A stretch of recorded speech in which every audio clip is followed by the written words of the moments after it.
explain to you what that reporter, the editor, and the fluorophore are, what that means, how they look like in the cell and in theory.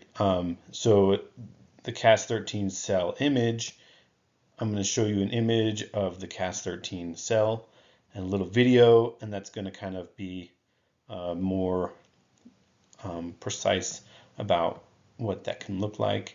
And then I'll go in and I'll tell you more specifically what's going on. So just as a part of getting more narrow, I'm going to show you an image from that we have, and it's going to show some puncta, dots moving around, and those dots are going to be there, and then they're going to dissipate when we add pure myosin.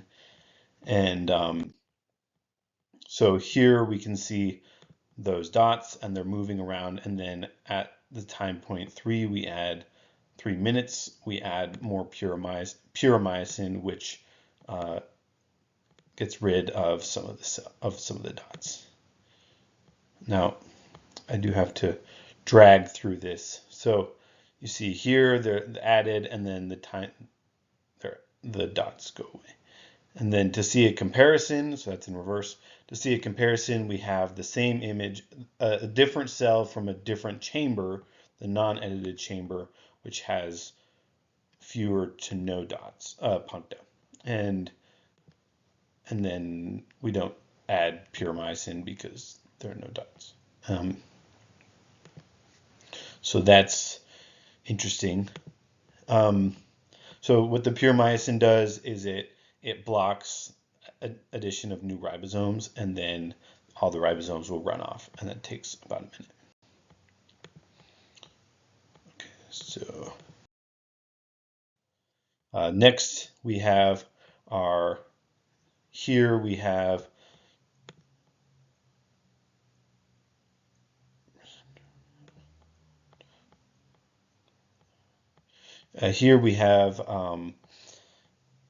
our ribosomes.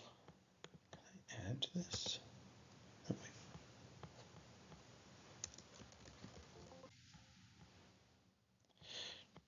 Sorry. So here we have our RNA, and it has an MS2 stem loop, which just allows MCP halo to bind and then fluoresce. And then on the ribosome, we have our RNA, on our RNA, we have our ribosome in blue here, which would start at the beginning, and then it gets stopped by this X codon here, and this is the protein that is made by that amount. This is the wild type. And then moving on to the edited version. So once you change the A to a G, you get tryptophan, and that X goes away, turns into a tryptophan. Well, it turns into an inosine, which is read as a G, which looks like a tryptophan.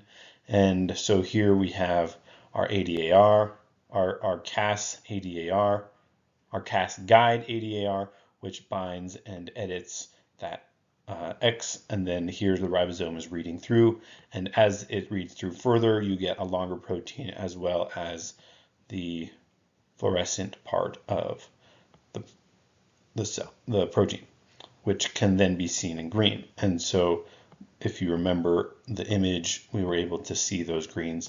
And then if they were to run off with our pure myosin, then the green would go away.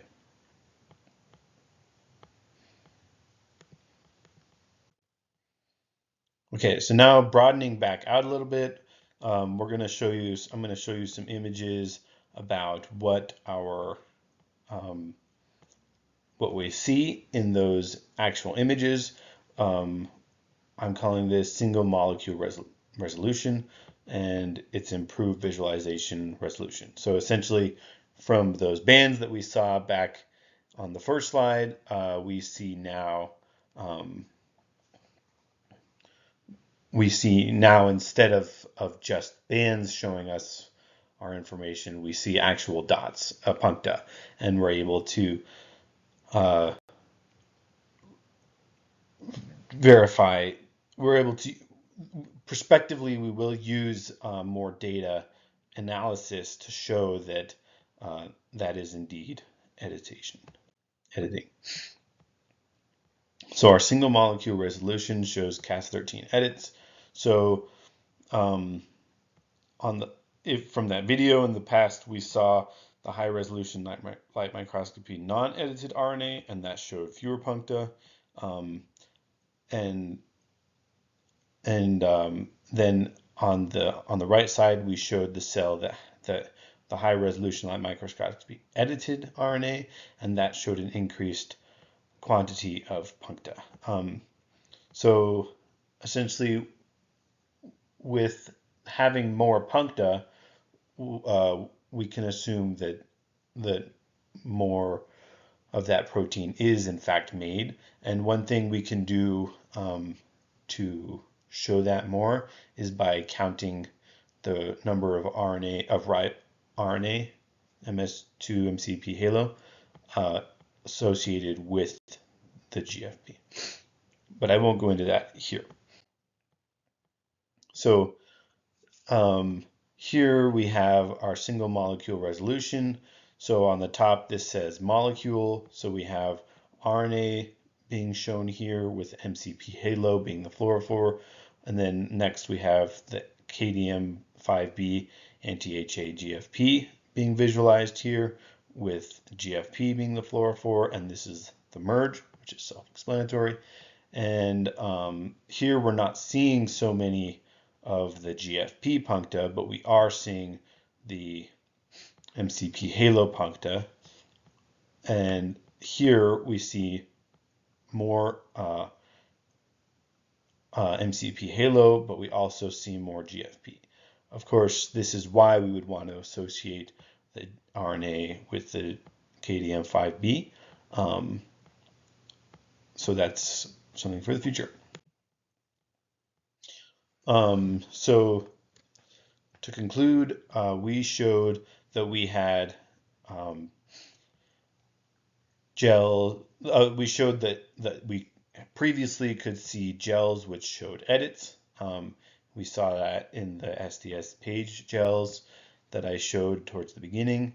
That was our broad area. And now we also were able to show that they didn't edit. And so then moving on, the next stage was showing that microscopy did in fact show edits. So what we saw there was we saw two examples, 2 to 3. We saw the slide that had the images, the videos, and we saw that there were puncta and that they would go away, and that would verify that those were in fact protein that would then dissipate with what we know pure myosin does. And the pure myosin blocks the entry of new ribosomes, and the ribosomes run off, thus dissipating those puncta. And then we also saw that the second example, which was the RNA associating with the GFP, and so the RNA associating with the KDM5B ADAR, and that was the red dots and the green dots, and the red dots were MCP halo, which was bound to the MS2 stem loop of the RNA, and then those would fluorophore. Essentially, those would be present no matter what. And then we also saw the green dots, the green puncta, which were the ADAR, the KDM5B ADAR GFP fluorophore, and that was present when we had editing. Some things that we would like to do in the future is to actually quantify exactly how many RNA are associated with how many new GFP. That would really show us data that could build our confidence for our thesis. And yeah. So thank you for listening. If you have any questions, this is the end of my presentation, and I would love to talk to you more about it. I've been doing research now for 2 years, and I'm working on my undergrad, so I'll do my best to answer your questions if you have any. Otherwise, let this just be another interesting drop in the sea of cool biochemistry things that go on. So thank you. Questions?